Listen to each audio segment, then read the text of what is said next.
Having a blue screen of death issue on your Dell Precision 5490? This video explains step-by-step solutions to resolve Windows crash errors and restore your Dell Precision 5490 to normal operation.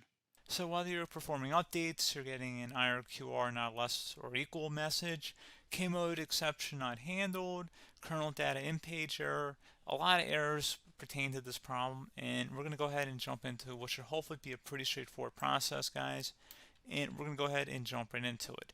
So first thing I'd recommend doing would be to actually go ahead and boot to the troubleshooting utility on Windows 11. So if you do a hard power off 3 times in a row, Windows should automatically attempt to launch the starter prepare utility.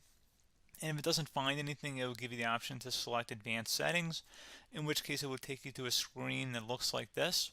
Now, if it does not take you to a screen that looks like this, or you're unable to get to that, you can also download the Windows 10 Media Creation Utility, or Windows 11. They probably will make a creation utility for Windows 11 at some point. And it doesn't really matter. You can actually run the Windows 10 utility on Windows 11 as far as I'm aware. And you should be able to run the troubleshooting utilities built in within it. So you just would go ahead and download it to an ISO file and then burn it to a DVD or USB. It'd have to be about 4 gigabytes or more. It couldn't be a small USB flash drive, and it couldn't be a CD. It'd have to be a DVD. And then you'd boot your computer from it. So depending on the computer manufacturer, you'd have to tap a different key on your keyboard in order to launch that menu, in order to select what boot drive you want to go off of. So it could be anything between the escape key, F2, F8, F12, for example. And those are the function keys on the top of your keyboard. So you may have to just do a little bit of trial and error. Shouldn't take you more than a couple minutes. Googling it would probably be best before you even begin. But anyway, we're ready to go ahead and jump right into it. So we're on the choose an option page. So these will look very similar whether you're booting from it directly within Windows itself, or if you're plugged in a USB flash drive with the media creation utility installed and you selected the recovery option. So when you are setting up your Windows 11 installation or Windows 10, depending on the drive you're using, there should be an option to repair your computer in the bottom left corner of the dialog window, one of the first screens that comes up. You go ahead and select that, and then it would take you to a troubleshooting screen like you see here. And you want to go ahead and select troubleshoot, reset your PC, or see advanced options. And then there are going to be a whole bunch of options in here that we're going to explore in today's video. The first one, we're going to actually go underneath advanced options, and then select startup prepare, fix problems that keep Windows from loading. So go ahead and select that first.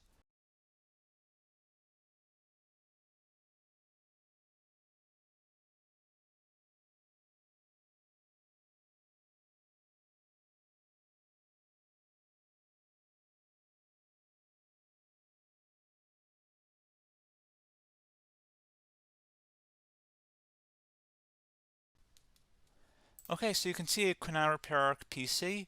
That was our first option we could try. Something else, if we go back into advanced options here, and then select troubleshoot, we're going to go underneath advanced options again. You can go ahead and actually access safe mode by selecting startup settings. And then if you select the restart button, you have the option on the screen select safe mode with networking, which will give you a key on the screen. It'll tell you which key to press to enter that. I believe it's the F7 key. It'll do that for you. I'm not going to go over that in today's tutorial because I don't really want to go into safe mode, but you're more than welcome to attempt that by going into here and then selecting restart. Again, it'll launch another screen. It'll say what key do you want to press, and it'll give you like 7 or 8 different options, and you want to select safe mode with networking. There's also an option for a command prompt too, but that's going to be something we're going to cover later in this video, and we don't even have to go through that in order to access it. So that's why I'm not going to really push for that, because unless you know exactly what's causing the problem, you probably don't need to go into safe mode. Unless you're trying to recover files, in which case then you definitely can go into safe mode, but we're trying to actually recover our computer here. So I hope that makes sense. Something else we can also try here as well would be to uninstall updates, remove recently installed quality or feature updates from Windows. So if you go ahead and select that, you can uninstall the latest quality updates, which generally is the more day-to-day updates. Feature updates are the less regularly released ones, like the big ones. I would equate it to service packs in like Windows 7 and Windows Vista and Windows XP. So larger updates that occur once or twice a year at most. And the quality updates are more just a regular update. So probably obviously depend. It'll take longer if you're going to try and uninstall the latest feature update versus quality update, and maybe you don't need to go back that far. So just giving you guys a couple pointers with that. Something else you can also look at here, and we're going to jump into the command prompt in a little bit, but you can select System Restore, which will use a restore point recorded on your PC to restore Windows. And this is something I would highly recommend here, guys. So select Next. Assuming you have a restore point saved on your computer, you go ahead and select the most recently created one, and you'll select Next, and then you'll select the drive. You shouldn't actually have to select the drive. You can scan for affected programs, but we're going to keep it all default here, and then we're going to select Finish. So once started, System Restore cannot be interrupted. Do you want to continue? I think we're going to select yes. I don't think we have anything better to do on our computer right now, so just give it a moment here to initialize. It will take a couple minutes to run, obviously depending on how large your hard drive is and how much is saved on the System Restore point. So just give it a couple minutes here.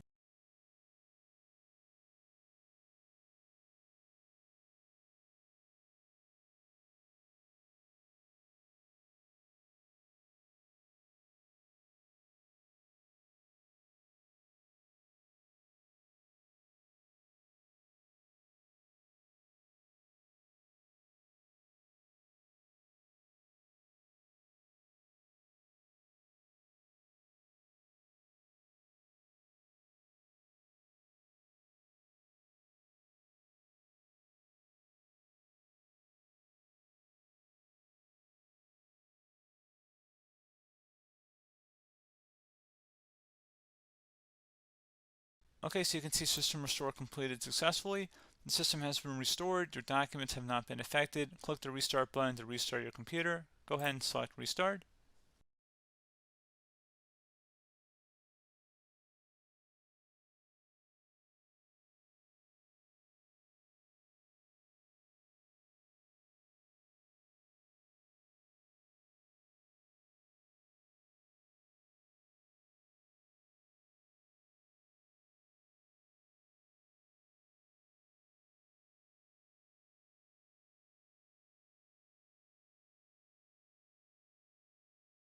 Okay, so you can see the system has been restored successfully.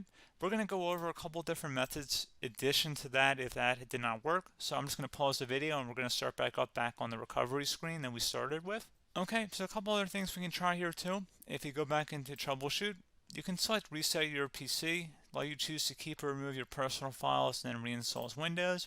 You can select to keep my files, which will remove apps and settings but keeps your personal files.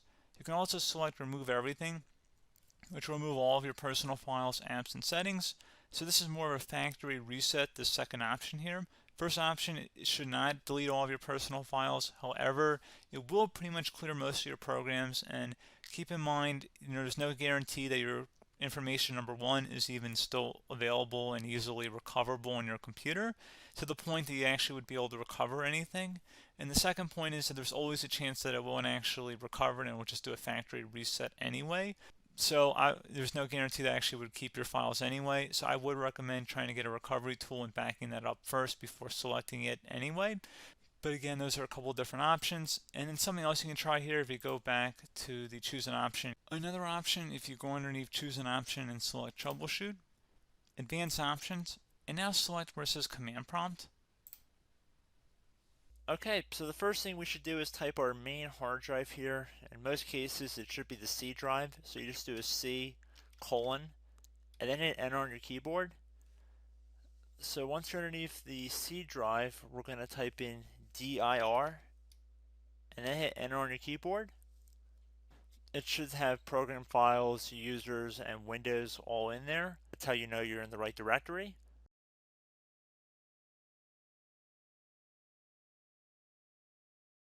In some cases, it might be the D drive as well, so just keep that in mind.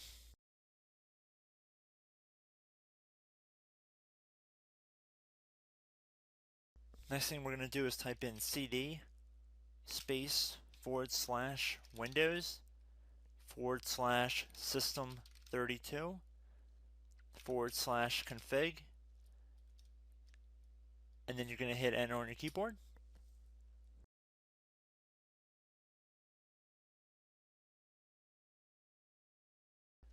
So now you're going to type md space backup.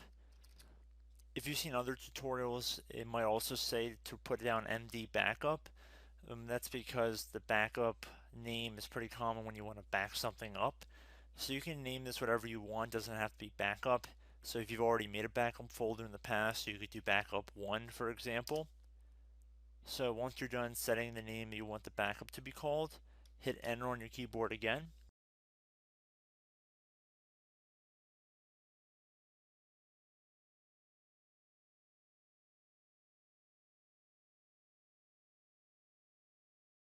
At this point you want to type copy, C-O-P-Y, space, then you want to do the star symbol above the 8 key, then do a period or a dot, whatever you want to call it, then another star sign, and then another space, and then type backup, and then hit enter on your keyboard.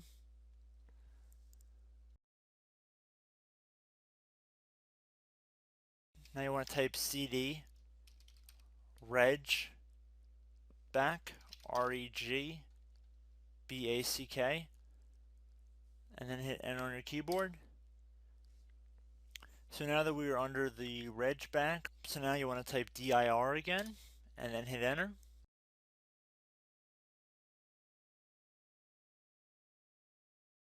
So now at this point we're going to type copy again. So copy, space, star sign,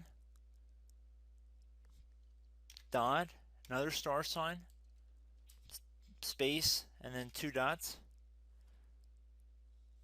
So we're going to type copy, space, star sign, dot, sign, star sign, dot, dot, and then hit enter on your keyboard again. So for overwrite, you want to overwrite all. So type A on your keyboard, so capital A, and then hit enter on your keyboard.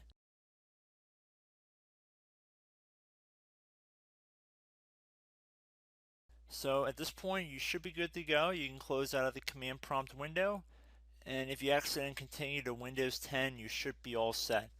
So I hope one of these 3 or 4 different methods we went through in this tutorial helped you guys out. Again, I'm not sure if you guys heard me earlier, but try to go back into your safe mode if possible and uninstall any programs you know might be conflicting with the Windows startup if you can get into safe mode. So just keep that in mind. Something very simple like that could be blocking up everything.